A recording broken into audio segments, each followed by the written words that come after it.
Year's resolutions include getting or staying active, yet our cold winter days and sometimes poor air quality can really put a hamper on those resolutions. Well, boy, do we have an idea for you today. Melanie Jukes is here, an Extension Associate Professor with Utah State University, with 4 ideas to get or remain active during these sometimes sluggish winter days, you might say, right? They sure are. Okay, so where do we get started? Because when the weather is bad, I automatically think we need to stay indoors.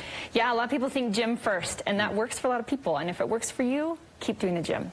If not, think about other places you can be indoors that you can move around. A great one is maybe a shopping mall. Lots of open space. If you've got young children, they can run around or walk around with you and get out of their strollers a little bit.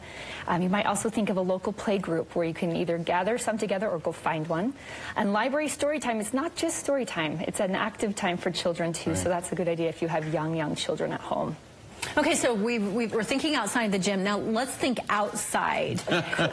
What are some things that we can do? So winter, if we've got good air, and not the crazy Midwest temperatures, then it's a perfect day to go outside. Just bundle up, wear some nice warm clothing in layers, a walk around the house, or sorry, around the block. The neighborhood is good. You can play at local parks even in the winter. Sometimes people don't think you can because it's so cold, but the playgrounds are still there, still an option there. Of course, outdoor snow playing, sledding, snowshoeing, skiing, those kinds of things are also very fun to do.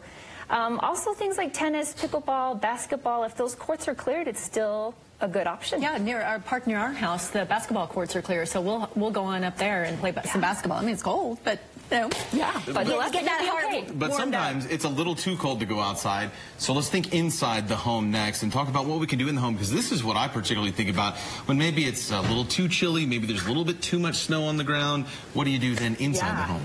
There are so many resources available on the computer, on our phones, free YouTube videos that are fun and active for children.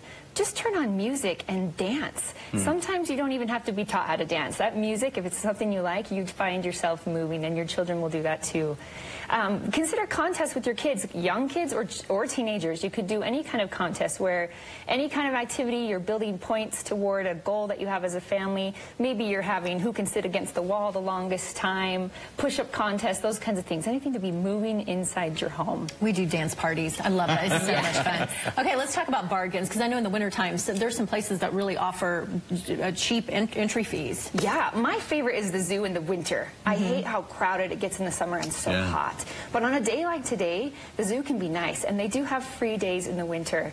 The last Wednesday of every month, I believe, but you can check their website for details on that. Museums will often have free or reduced rate days as well. And if you're taking the whole family, there's often reduced rates for that as well. And museums, that's a good place to move around. You're moving, you're being active. And you're learning. Yeah. Which is important. And don't roller or ice skating, of course. I think we often think of ice skating, but roller skating is a great time to do. And sometimes local rinks will have discount days for schools as well. That's great. I like the swimming indoors too. You get a little taste of summer even when it's cold outside. And we forget about that. Swimming is usually thought of for warm weather, but we have a lot of indoor pools around us. That's great. Melanie, thanks so much for the ideas. Appreciate it. If we'd like more information, maybe where can we go to check something out? createbetterhealth.usu.edu. We'll continue to put out ideas for ways to get you creatively active during